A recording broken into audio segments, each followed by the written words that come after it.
ఇంకా ఎక్స్టెన్షన్కి సంబంధించి అనుకుంటా. సేమ్ సైడ్ అంతే కదా.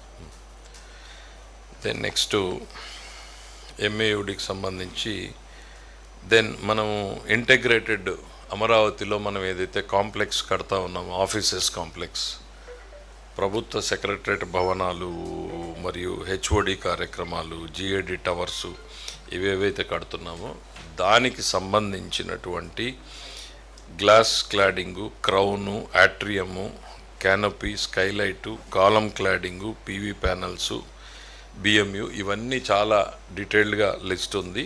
అవన్నింటినీ కంబైన్డ్ అడ్మినిస్ట్రేటివ్ అప్రూవల్ వాటికి దాదాపు 2,540 కోట్లకి ఇవ్వడం జరిగింది.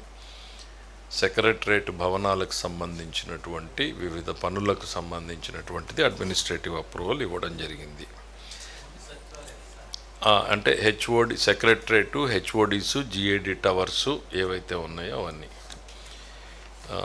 మీరు ఇచ్చేటప్పుడు డీటెయిల్గా కొంచెం ఏమేమి ఆ సంబంధిత శాఖ ఇచ్చిన డీటెయిల్స్ షేర్ చేయండి.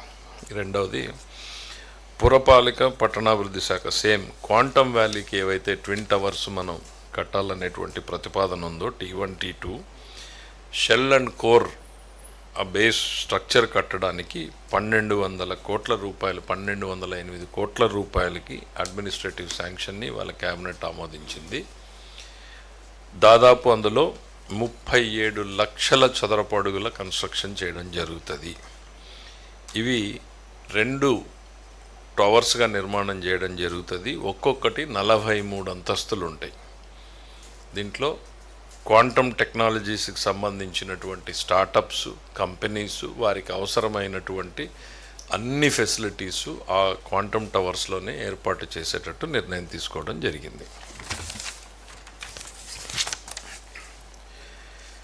దెన్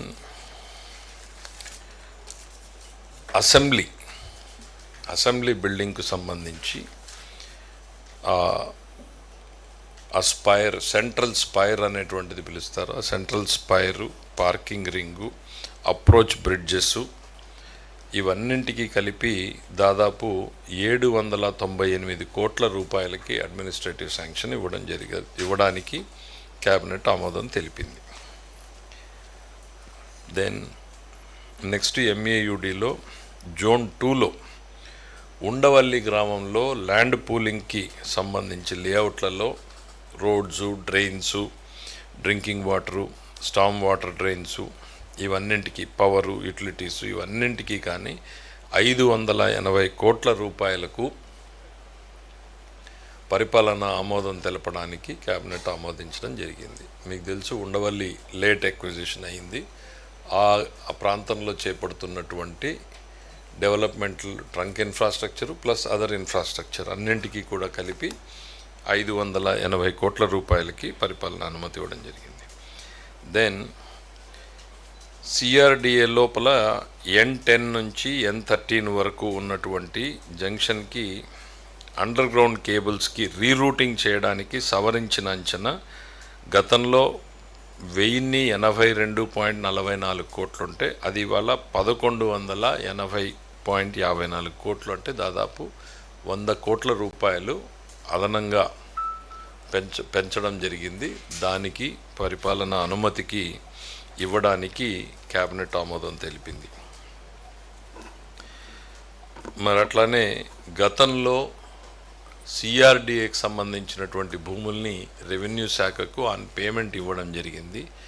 ఆ పేమెంటు ఇవ్వకపోవడం వలన ప్లస్ పాలసీ నిర్ణయం ప్రకారం కూడా ఆ భూముల్ని తిరిగి సిఆర్డిఏ వెనక్కు తీసుకోవడానికి ఈరోజు క్యాబినెట్ అనుమతిని ఇవ్వడం జరిగింది.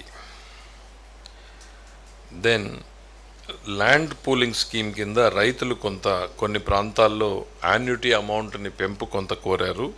ప్లస్ వాళ్ళ అప్పుకి కట్ ఆఫ్ డేట్ ఏదైతే ఉందో దానికి సంబంధించినటువంటివి కొన్ని ఎక్స్టెన్షన్స్ అడుగున్నారు.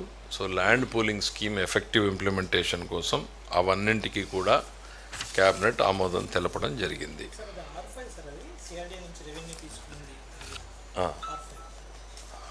R5 zone.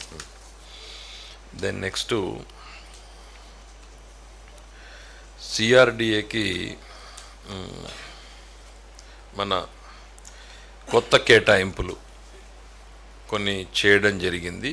అంటే ఏదైతే అథారిటీ తీసుకున్న నిర్ణయాన్ని ఇవాళ ఆమోదించడం జరిగింది. దాంట్లో ప్రధానంగా మనకి 4-5 అంశాలే ఉన్నాయి. ఒకటి సెబీ ఏదైతే security exchange board of India ఉందో వాళ్ళకి ఒక 1.5 acres ఇవ్వడం జరుగుతుంది. స్వామినారాయణ గురుకులం వాళ్ళకి స్కూల్కి భూమి కేటాయించడం జరిగింది. ఒక ఫైర్ డిపార్ట్మెంట్కి సంబంధించి భూమి కేటాయించడం జరిగింది. డిఏవి పబ్లిక్ స్కూల్కి సంబంధించి భూ కేటాయింపులు ఏదైతే సిఆర్డి అథారిటీ చేసిందో దాన్ని కూడా ఇవాళ క్యాబినెట్ ఆమోదించింది. నెక్స్ట్ జలవనరుల శాఖ వాటర్ రిసోర్సెస్కి సంబంధించి పోలవరం ప్రాజెక్టులో నిర్వాసితులైనటువంటి వారికి గతంలో ఉన్నటువంటి పాలసీతో పాటు ఇంకొక అడిషనల్గా ఆప్షన్ ఇవ్వడం జరుగుతూ ఉంది. అంతకుముందు ఇల్లు మనమే కాలనీ డెవలప్ చేసి మనమే ఇల్లు నిర్మించే వాళ్ళము. వాళ్ళు ఒకవేళ ఇండిపెండెంట్గా కట్టుకోవాలి అని అనుకుంటే వాళ్ళకి ఇల్లు నిర్మించడానికి యూనిట్ ధర 2.85 లక్షల నుంచి 3.57 లక్షల వరకు పెంచడం జరిగింది. దాంతోపాటు R&R కాలనీలో కాకుండా మేము బయట కట్టుకోవాలి అనుకునే వాళ్ళు ఎవరైనా ఉంటే